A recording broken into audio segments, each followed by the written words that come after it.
RM1,000 untuk korang kalau korang sahut cabaran ni. Okey, yang pertama, korang buat video dengan packaging baru kita. Cantik ke tidak? Okey, dengan packaging baru secara kreatif.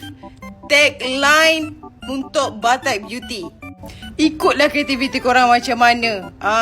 Takkan kali nak bagi contoh, tak boleh lah. Nanti korang copy. I cannot. Okey, yang seterusnya, yang kedua, terbuka kepada semua follower Kak Lin. Tak kisahlah dia affiliate ke, dia customer ke, jiran sebelah ke, boleh. Tak kisah. Tapi kena kreatif. Jangan lupa pula bila dah buat video, dah rasa macam boleh pergi ni. Alah, terlupa pula satu perkara.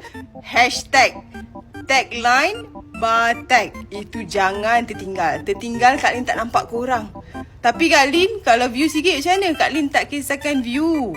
Kak Lin nak tengok kreativiti korang, semangat korang buat video untuk tagline Batik ni. Kak Lin, saya tak dapat lagi ni, macam mana? Tak apa.